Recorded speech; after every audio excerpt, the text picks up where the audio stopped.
संभाजीनगरमध्ये फडणवीस शिंदे एकाच हॉटेलमध्ये असूनही दोघांची भेट नाही। शिंदेंशी भेट झाली नसल्याची फडणवीसांची माहिती।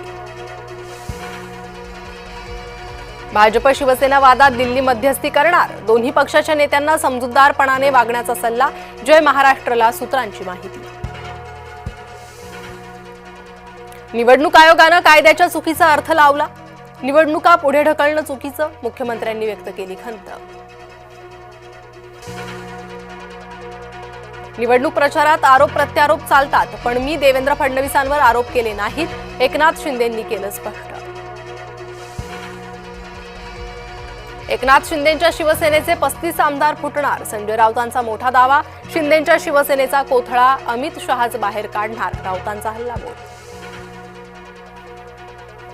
खासदार ओमराजे निंबाळकरांनी एकनाथ शिंदेंची उडवली खिल्ली, भाषण करताना ओमराजेंनी एकनाथ शिंदेंची केली नक्कल। शिंदेंपाठोपाठ अजित पवारांवरही निंबाळकरांची टीका। मवियासोबत राज असणं ही गरजच, राजसोबत असल्यास भाजपचा पराभव। उद्धव आणि राज ठाकरेंमध्ये योग्य चर्चा सुरू, संजय राऊतांची माहिती। सांगोल्यात शहाजी बापू पाटलांच्या कार्यालयावर छापेमारी, निवडणूक आयोगाच्या भरारी पथकाकडून झाडाझडती।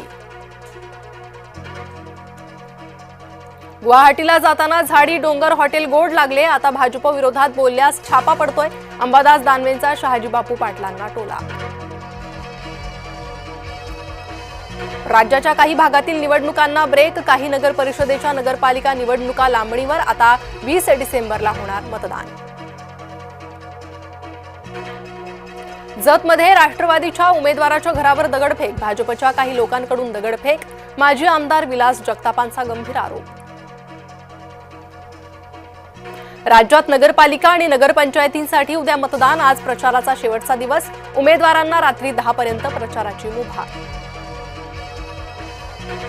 शेवटच्या दिवशी प्रचार शिगेला, विविध ठिकाणी प्रचार सभा आणि रॅली, मुख्यमंत्री आणि दोन्ही उपमुख्यमंत्र्यांचा मराठवाड्यात सभांचा धडाका।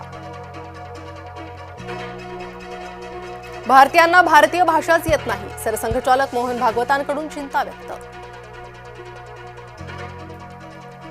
संसदेत नारे नकोत, नीतीवर काम हवं, नाटकं करण्यासाठी इतरही जागा आहेत, पंतप्रधान नरेंद्र मोदींचा विरोधकांवर हल्लाबोल।